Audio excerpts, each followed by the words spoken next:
नमस्कार दोस्तों और स्वागत है आप सभी का गौरी और प्रणव इस चैनल पर।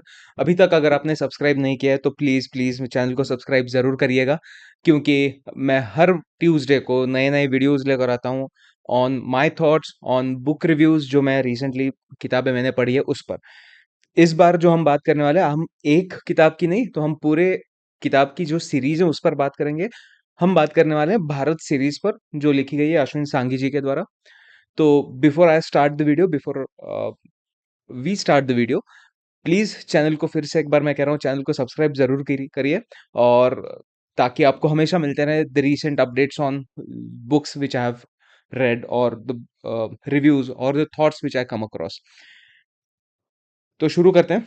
इस बार मैं बात करने वाला हूँ भारत सीरीज और वो जो लिखी गई है ना उसके ऊपर। जब मैंने पूरी सीरीज पढ़ी थी 2017 में पहली बार मेरे हाथ में किताब आई थी द कृष्णा की, और उसके बाद मैं इतना एक्साइट हो गया था वो किताब पढ़कर। आई वॉज इन ऑ, मैं फैन बन गया था उसका। तो मैंने उनकी सारी किताबें खरीदी और मैंने पढ़ना शुरू किया, टू बी वेरी फ्रैंक। उसके बाद भी जितनी किताबें उनकी पब्लिश हुई 2018 में 21 में, वो भी मैंने सारी पढ़ी। और मुझे ये रियलाइज होता रहा था हमेशा कि उन सब में कोई कोई ना कोई कॉमन फैक्टर जरूर है, जिसकी वजह से मैं हमेशा वो किताब पढ़ने के लिए इंटरेस्टेड रहता हूँ, या फिर हमेशा इच्छा होती है कि उनकी नई किताब कब आएगी, कब मैं पढ़ूंगा। लेकिन वो मुझे कभी रियलाइज नहीं हुआ कि वो फैक्टर क्या हो सकता है। तो जब और ज़्यादा उस पर मैंने विचार किया और ज़्यादा ख़्याल उसमें पड़ा, तब मुझे कुछ पॉइंट्स नज़र आए जो कॉमन है उन भारत सीरीज़ में और हर स्टोरी में भी। तो वो मैं पॉइंट्स आपके साथ शेयर करना चाहूँगा आज। तो शुरू करते हैं इस वीडियो को। सबसे पहला पॉइंट जो मुझे महसूस हुआ ना, वो था राइटर की ability to find loopholes, और वो भी स्पेसिफिकली माइथोलॉजी में या फिर इंडियन स्क्रिप्चर्स में जो भी कहानियाँ हमने पढ़ी है, सुनी है, उन सब कहानियों में हमेशा अगर आप ध्यान से उसे पढ़ रहे हो या फिर ध्यान से सुन रहे हो और उसके बाद अगर आप उस पे और सोचते हो उस कहानी पे, तो आपको हमेशा नजर आएगा कि कहीं ना कहीं बहुत सारे लूप होल्स है। कि लूप होल्स नहीं है तो फिर वो कहानी अधूरी छोड़ दी गई है वहां पे उस कैरेक्टर के लिए, और फिर मेन स्ट्रीम की कहानी आगे शुरू रही है और फिर खत्म हुई है। तो फिर वो जो ब्रांचेस है ना उस कहानी की, जो छूट जाती है बीच में और फिर बाद में कहीं पे कनेक्ट होती है, बीच का सब कुछ ब्लैंक होता है। तो वो सारे लूप होल्स बहुत आसानी से उन्होंने पकड़े भी हैं और उनका इस्तेमाल करके उस पर स्टोरी बिल्टअप की है, बहुत ज़्यादा।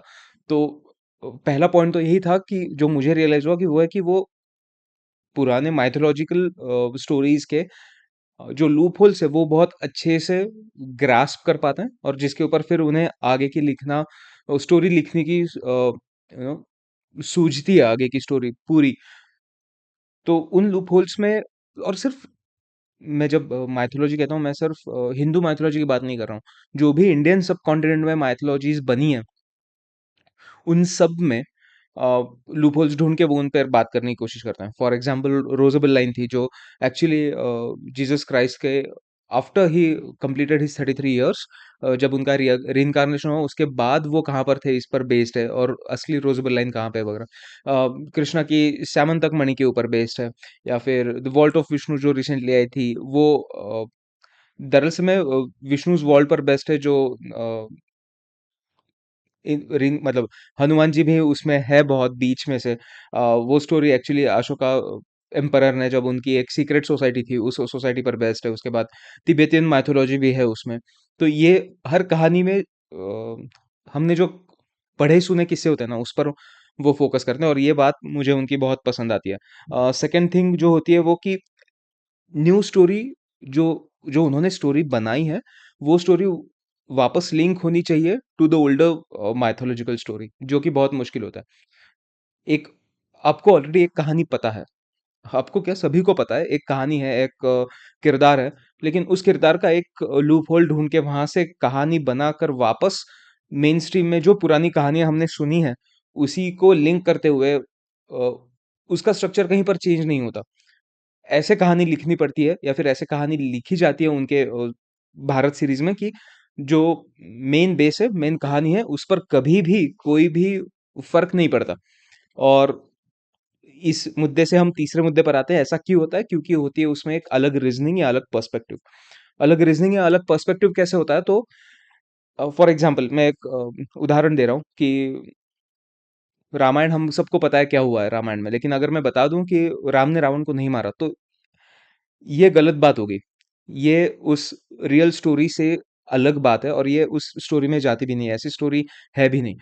तो फिर आप रियल स्टोरी को या फिर रियल माइथोलॉजिकल मेन स्ट्रीमलाइन को आप इम्पैक्ट नहीं कर सकते ऐसे, या फिर आप गलत नहीं लिख सकते उसमें। लेकिन आप क्या लिख सकते हो कि उसको जो मारा था उसका रीजन कुछ और भी था, ये हो सकता है। या फिर मैं उस कहानी में मैं एक सैनिक था, मैं एक वानर था, और फिर मैंने वो स्टोरी देखी, मेरे नज़रों से क्या हुआ था वहाँ पर। ये हो सकता है कि मैं वहाँ पर एक सैनिक था और उस वक़्त प्रभु राम की मीटिंग हो रही थी, और उस मीटिंग में मैं था नहीं, लेकिन मैं सुन रहा था छुप के। तो ये नया पर्सपेक्टिव आ गया, नई नई स्टोरी ऐड हो गई, और इस पर नई नॉवल बन सकती है, नई फ़िक्शन बन सकती है।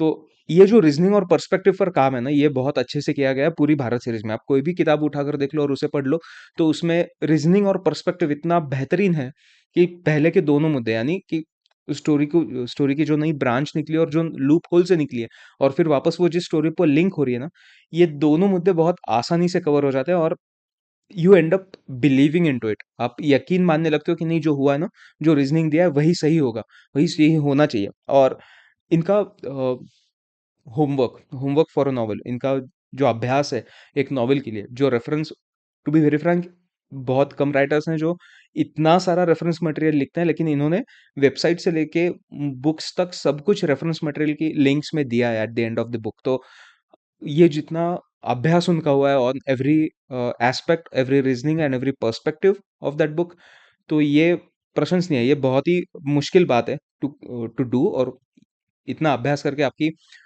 रीजनिंग को स्ट्रांग बनाना, तो फिर ये फिक्शन के भी आगे बढ़ जाए, तो ऐसा सच में होता है। तो अगर आपने इनकी किताबें नहीं पढ़ी हैं, तो आप पढ़िए, आपको ये मैं जो भी बात कर रहा हूँ ना, आप पटक से लिंक कर जाओ कि नहीं यार, ऐसा सही में हुआ है। हमने भी ये महसूस किया है कि उनकी रीजनिंग और उनका पर्सपेक्टिव बहुत अलग और बेहतरीन होता है। सेकंड थिंग इज़ कि यार, लिंकिंग ऑफ कैरेक्टर्स।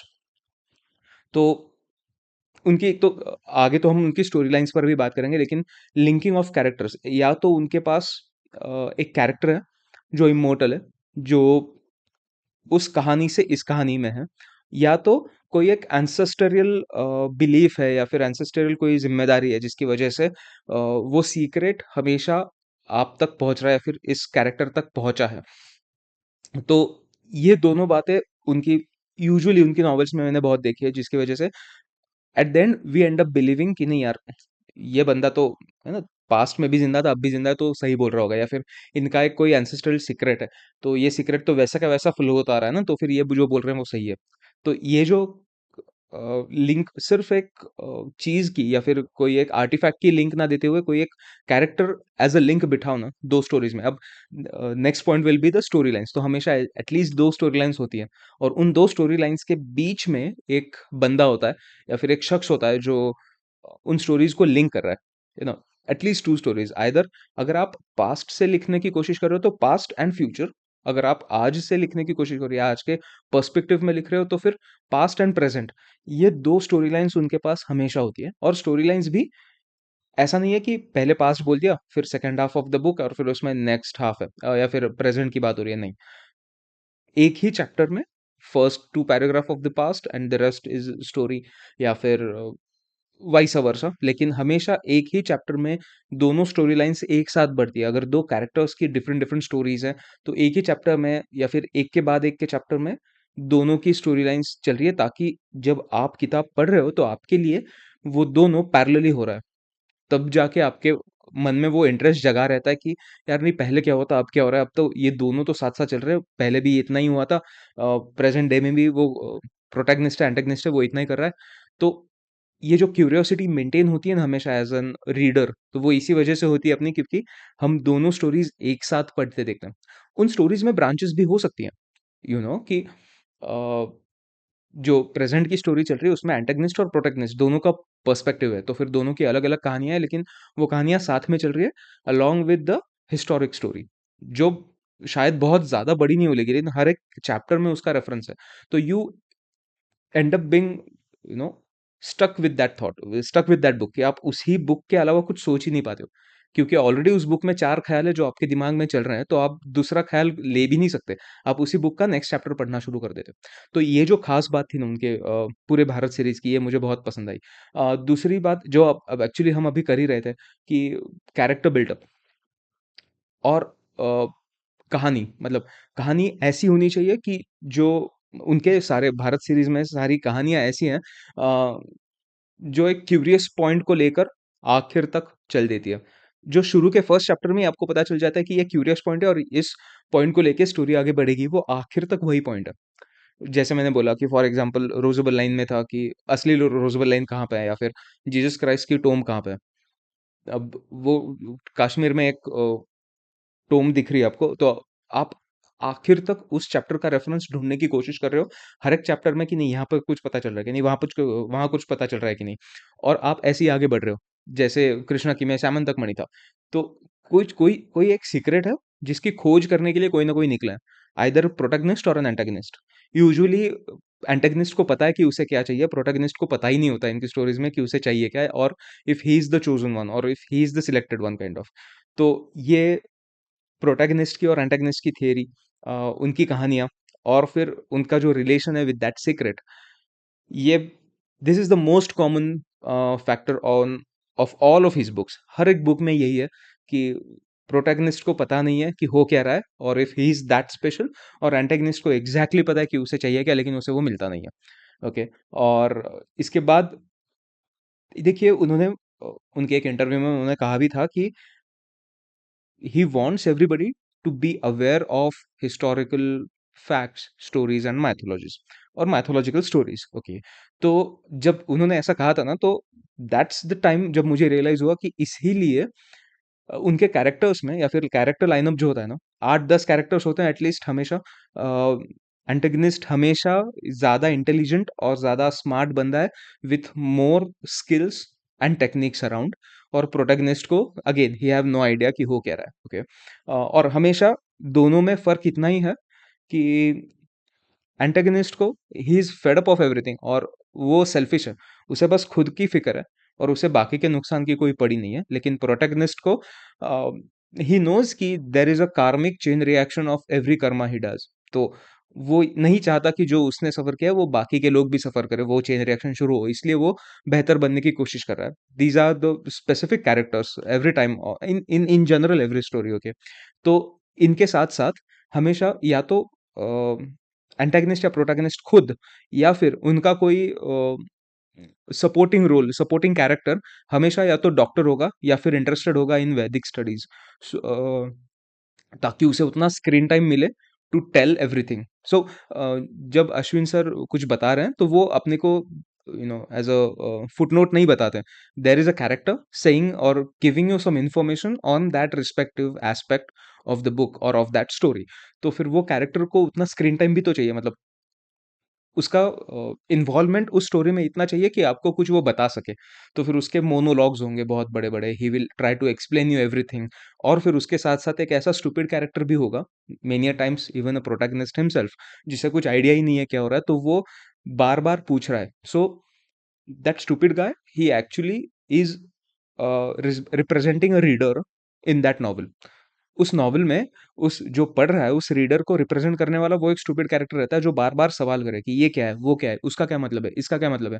स्टोरी में आगे क्यों बढ़ रहे हैं? अब आगे क्या होने वाला है? तो पहले कब हुआ था? क्या हुआ था? तो उनकी जो अ, 2 स्टोरी लाइन्स की हमने जो अभी बात की थी ना, जो पास्ट वाली स्टोरी लाइन फ्लो होती है, वो सिर्फ़ स्टोरी लाइन है। लेकिन उस पास्ट के स्टोरी की इन्फॉर्मेशन सारी ये डॉक्टर या फिर ये जो इंटरेस्टेड पर्सन है जिसको वैदिक स्टडीज़ में इंटरेस्ट है, वो बता रहा है। अपने मोनोलॉग्स में, जब भी उसे कोई सवाल वो स्टूपिड सा बंदा पूछ लेता है। तो ये जो कैरेक्टर को प्रेज़ेंट करना है फिर वहाँ पर रखने की भी बात है ना, तो ये भी बहुत अ, उन उन सारी भारत सीरीज़ में बहुत सी सिमिलर लगी है मुझे कि कैरेक्टर्स ऐसे होंगे कि एक आध उसमें एक छोटी-सी एक लव स्टोरी भी होगी जो छुपी हो, ताकि आपका इंटरेस्ट बना रहे हमेशा। जहाँ-जहाँ पर भी उस मेन स्टोरी का पंच पॉइंट नहीं है वहाँ पर, और स्ट्रक्चर में भी हर चैप्टर के आखिरी में आपको कुछ ऐसा दिया जाएगा, ऐसा कुछ बताया जाएगा कि जिससे आप वो नॉवेल छोड़ नहीं सकते, आप नेक्स्ट चैप्टर पर जंप करोगे, और ये हर चैप्टर पर होगा। कोई भी चैप्टर 10 पेजेस से बड़ा नहीं होगा। छोटा हो सकता है लेकिन बड़ा नहीं होगा, क्योंकि आपकी readers interest should you know always stay awake. तो आपका अगर इंटरेस्ट कम हो रहा है तो फिर आप पढ़ोगे नहीं, आप वहीं पर रख दोगे। ऐसा नहीं होना चाहिए, इसलिए फिर उन्होंने चैप्टर का पेजेस भी 5 से 10 ही रखे हैं। और हमेशा उन 5-10 पेजेस में ट्विस्ट्स भी बहुत हैं। जैसे जैसे जैसे मैंने पहले भी कहा था ना कि वो सारी स्टोरी आपको नहीं बताते कि पास्ट हो गया वन पार्ट, फ्यूचर हो गया सेकंड पार्ट, और फिर उनको छाप दिया, ऐसे नहीं होगा। हर चैप्टर में पास्ट भी होगा, प्रेजेंट भी होगा। अगर स्टोरी लाइन की ब्रांचेस हैं तो वो दो दो तीनों ब्रांचेस भी एक साथ एक ही चैप्टर में या फिर एक के बाद एक चैप्टर्स में बढ़ेगी, सो दैट आप एक साथ फॉलो कर रहे हो, एक साथ आपको पास्ट भी समझ में आ रहा है, प्रेजेंट भी समझ में आ रहा है। और ऐसे होते होते ये ना आपको उस कैरेक्टर में भी बहुत सारे लेयर्स होते हैं हर एक कैरेक्टर में, तो धीरे धीरे उस कैरेक्टर का लेयर भी खुलता जाता है, फिर उसके अंदर के रियल मोटिवेशंस, रियल इमोशंस दिखने लगते हैं। तो फिर वो अपने आप एक ट्विस्ट लाने की कोशिश करते हैं स्टोरीज में। एक कैरेक्टर जैसे आपके सामने खुलता है वैसे स्टोरी में ट्विस्ट आना शुरू होते हैं, बिकॉज उसके रियल रीजंस बिहाइंड कुछ अलग ही है हमेशा। तो ये जो प्लॉट में ट्विस्ट एंड टर्न्स होते हैं, ये जो एंटागनिस्ट प्रोटैगनिस्ट जो उनकी जगह बदलना शुरू हो जाता है कभी कभी, तो ये सारी बातें आपको जकड़े रखती है। और इससे होता ये है कि आप किताब जल्दी खत्म करते हो, आपको समझ में भी आता है क्या हो रहा है, आपको किताब पसंद भी आती है, आपको इन्फॉर्मेशन भी मिलती है। अगर आप इन्फॉर्मेशन रियली डिग डाउन करना चाहो तो आखिर में आपको इंडेक्स मिलता है जिसमें उन्होंने रेफरेंसेस और ये दिए हैं सारे, कि मैंने कहाँ से क्या पढ़ा था, किससे मैंने क्या उठाया, वो लॉजिक या फिर वो एक्सप्लेनेशन या फिर वो थियोरी कहाँ से आई है, वो मेरी नहीं है। Even if everything is a fiction, किताब खत्म करने के बाद you will end up realising कि आपको वो फिक्शन लग नहीं रही, and you will start believing it, and that's how mythology works. तो वहां से ये नई माइथोलॉजी बन जाती है अपने आप में। और ये उनके हाथ में नहीं, ये उनका मतलब, मुझे तो लगता है कि ये उन पर सरस्वती माँ का आशीर्वाद है कि जो उन्हें उन्होंने लिखा है वो एक नई माइथोलॉजी बनना शुरू हो जाती है। ये इसलिए होता है क्योंकि उनका होमवर्क इतना स्ट्रांग है, उनका जो उन्होंने जो स्टडी किया है वो इतना स्ट्रांग है, और वो इतना लिंक है कि किसी ने प्रूव नहीं किया है। वो भी प्रूव नहीं कर रहे हैं, वो बस बता रहे हैं कि ऐसा हो सकता है, लेकिन you will start believing it, and that's mythology. तो ये था मेरी तरफ से मुझे जो लगा भारत सीरीज के ऊपर, अश्विन सांघी जी ने जो लिखा है उसके ऊपर मेरा ख्याल। आपको कैसा लगा ये आप मुझे बताएं। इस पे बहुत सारी बातें होंगी जो शायद मैंने मिस करी होंगी, जो शायद मेरे समझ में नहीं है लेकिन आपके समझ में आई होंगी, तो आप मुझे वो कमेंट सेक्शन में ज़रूर बताएँ। तो इस बार हमने बातें की भारत सीरीज़ के ऊपर जो लिखी गई थी अश्विन सांघी जी द्वारा, और इस पर कि मेरे ऑब्जर्वेशंस क्या थे, इनमें कॉमन चीज़ें क्या लगी थी मुझे। मैंने ऐसा ही एक वीडियो बनाया है जो स्पेसिफिकली मैजिशियंस ऑफ माज़दा के ऊपर है, जो उनकी रीसेंट बुक रही है भारत सीरीज़ में। तो आप वो वीडियो भी ज़रूर देखिए। अगर आपको ऐसा लगता है कि आपको बाकी के किताबों की भी अलग-अलग बुक रिव्यूज़ चाहिए तो आप मुझे वो भी बता सकते हैं, और हम आपके लिए वो बुक रिव्यूज़ भी लेकर आएँगे। अगर ऐसी कुछ चीज़ें हैं जो मुझसे मिस हुई हैं लेकिन आपको पता है, तो आप मुझे कमेंट सेक्शन में ज़रूर बताएँ कि ऐसा क्या था जो उन सारी बुक्स में सेम है, लेकिन जो मुझसे मिस हुआ है। तो तब तक के लिए अभी मैं रुक जाता हूँ। मिलते हैं अगले मंगलवार ठीक 10 बजे। अलविदा।